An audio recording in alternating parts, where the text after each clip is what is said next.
We were in the White House in 1962, and the employers are working to prevent the Cuban Missile Crisis, the closest the world has ever come to nuclear annihilation. Was there a resolution? The US had a solution that was unwanted. So, should they agree or disagree? Despite the great implications of nuclear war negotiations, these same scenarios appear everywhere in life. I researched this topic to find solutions to my social struggles in life. I have many traits working against being diplomatic: impatience, stubbornness, temperamentality, and those are my best traits.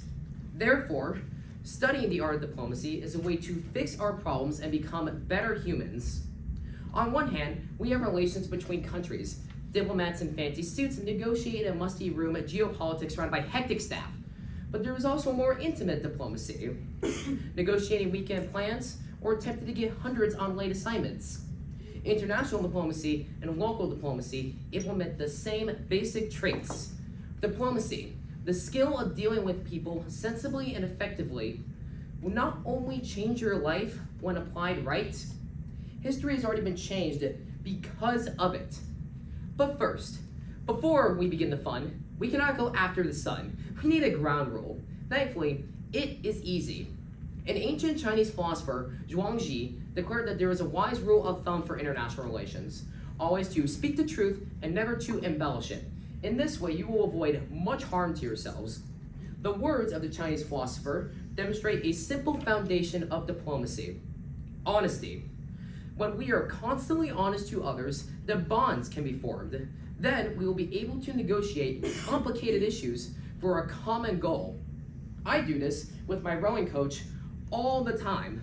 I constantly inform him when I will be absent or late for events.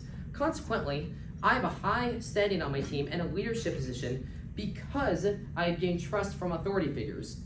Nowhere was this honesty more needed than in Northern Ireland. For decades, the area was in absolute chaos due to the Troubles. A conflict between Catholics and Protestants resulted in nearly 3,500 deaths. Peace was needed badly, but finding commonalities between enemies is difficult. Enter U.S. Special Envoy George Mitchell. His ability to get answers out of everyone he talked to helped him to create the Good Friday Agreement, which ended the Troubles and brought peace to an area known for strife. Now, we need to take a hard jump for the next skill in diplomacy. Military historian John Keegan commented that it is a necessary quality of a diplomat or politician that he will compromise. Diplomacy is, at its most pure, the art of getting your minimum goals. Of course, humans want everything. Curbing that instinct is the most important challenge in negotiating. Once this skill is achieved, it is easier than breathing. The New York Post reported that the average person makes 92 compromises a month.